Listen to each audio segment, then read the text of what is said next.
اعوذ باللہ من الشیطان اللعین الرجیم بسم اللہ الرحمن الرحیم۔ اصول کافی جلد اول، باب نمبر 18، صفحہ نمبر 136، تقلید۔ حدیث نمبر 1، حلال کو حرام اور حرام کو حلال کیا۔ جناب ابو بصیر فرماتے ہیں کہ میں نے حضرت ابو عبداللہ علیہ السلام سے عرض کیا کہ اے فرزند رسول، خدا کے اس فرمان سے کیا مراد ہے جس میں خدا نے فرمایا انہوں نے اللہ کو چھوڑ کر اپنے علماء اور راہبوں کو اپنا رب بنا لیا۔ آپ علیہ السلام نے فرمایا نصارہ کے علماء اور راہبوں نے نصارہ کو اپنی عبادت کی دعوت نہیں دی تھی ورنہ قبول نہ کرتے، لیکن علماء اور راہبوں خدا کے حلال کو حرام کیا اور حرام کو حلال کیا اور انہوں نے اس میں ان کی اتباع کی، پس اس لاشعوری طور پر انہوں نے علماء اور راہبوں کی عبادت کی۔ حدیث نمبر 2، کیا تقلید تمہاری زیادہ سزاوار ہے یا مرجعیتہ کی؟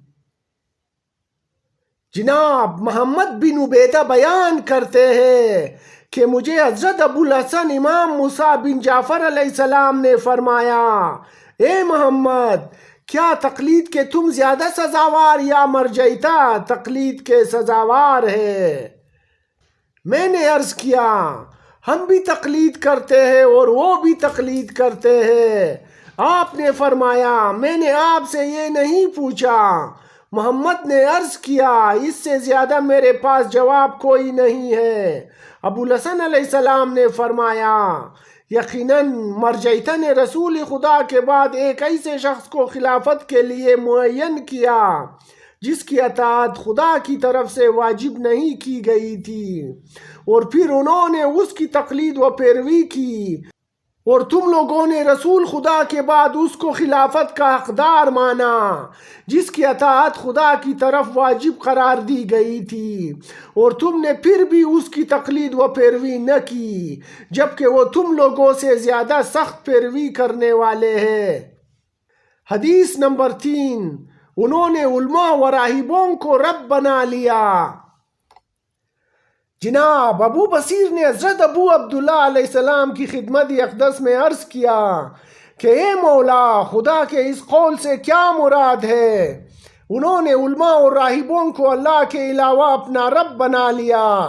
آپ علیہ السلام نے فرمایا نصارہ علماء و راہبوں کے روزے اور ان کی نمازیں نہیں پڑھتے تھے، لیکن علماء نے اللہ کے حلال کو حرام کیا اور حرام کو حلال کیا، اور نصارہ نے ان کی اتباع کی۔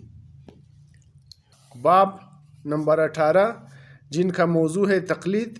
اس میں جو ہے ٹوٹل 3 احادیث ہے۔ اس کے بعد جو ہے